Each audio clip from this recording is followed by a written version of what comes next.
यूहन्ना की पहली पत्री अध्याय 2। हे मेरे बालकों, मैं ये बातें तुम्हें इसलिए लिखता हूं कि तुम पाप ना करो, और यदि कोई पाप करे तो पिता के पास हमारा एक सहायक है, अर्थात धार्मिक यीशु मसीह, और वही हमारे पापों का प्रायश्चित है, और केवल हमारे ही नहीं वरन सारे जगत के पापों का भी। यदि हम उसकी आज्ञाओं को मानेंगे तो इससे हम जान लेंगे कि हम उसे जान गए हैं। जो कोई ये कहता है कि मैं उसे जान गया हूं और उसकी आज्ञाओं को नहीं मानता, वह झूठा है और उसमें सत्य नहीं। पर जो कोई उसके वचन पर चले, उसमें सचमुच परमेश्वर का प्रेम सिद्ध हुआ है। हमें इसी से मालूम होता है कि हम उसमें हैं। जो कोई ये कहता है कि मैं उसमें बना रहता हूं, उसे चाहिए कि आप भी वैसा ही चले जैसा वह चलता था। हे प्रियो, मैं तुम्हें कोई नई आज्ञा नहीं लिखता, पर वही पुरानी आज्ञा जो आरंभ से तुम्हें मिली है। यह पुरानी आज्ञा वह वचन है जिसे तुमने सुना है। फिर मैं तुम्हें नई आज्ञा लिखता हूं, और ये तो उसमें और तुम में सच्ची ठहरती है, क्योंकि अंधकार मिटता जाता है और सत्य की ज्योति अभी चमकने लगी है। जो कोई ये कहता है कि मैं ज्योति में हूं और अपने भाई से बैर रखता है, वह अब तक अंधकार ही में है।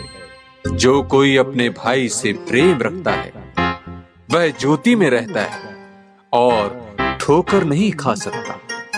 पर जो कोई अपने भाई से बैर रखता है, वह अंधकार में है और अंधकार में चलता है और नहीं जानता कि कहां जाता है, क्योंकि अंधकार ने उसकी आंखें अंधी कर दी हैं। हे बालकों, मैं तुम्हें इसलिए लिखता हूं कि उसके नाम से तुम्हारे पाप क्षमा हुए।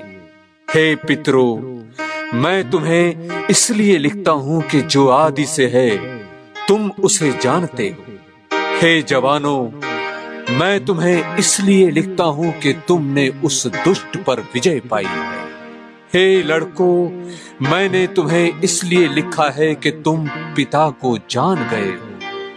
हे पितरों, मैंने तुम्हें इसलिए लिखा है कि जो आदि से है तुम उसे जान गए हो।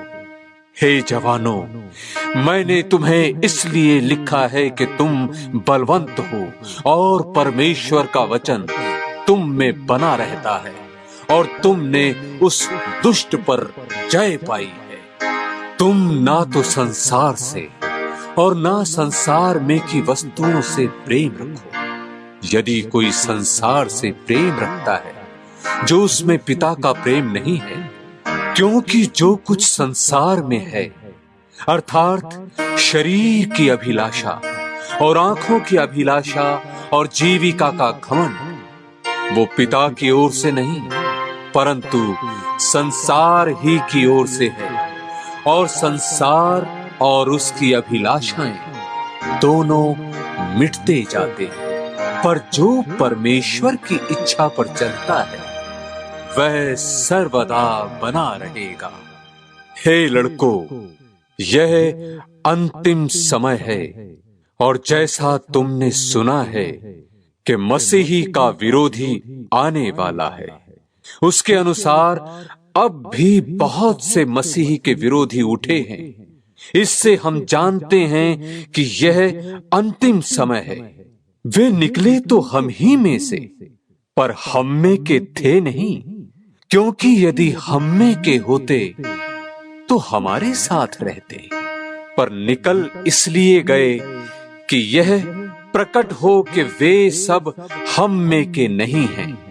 और तुम्हारा तो उस पवित्र से अभिषेक हुआ है और तुम सब कुछ जानते हो। मैंने तुम्हें इसलिए नहीं लिखा कि तुम सत्य को नहीं जानते, पर इसलिए कि उसे जानते हो और इसलिए कि कोई झूठ सत्य की ओर से नहीं। झूठा कौन है? केवल वह जो यीशु के मसीह होने से इनकार करता है, और मसीह का विरोधी वही है जो पिता का और पुत्र का इनकार करता है। जो कोई पुत्र का इनकार करता है उसके पास पिता भी नहीं। जो पुत्र को मान लेता है उसके पास पिता भी है।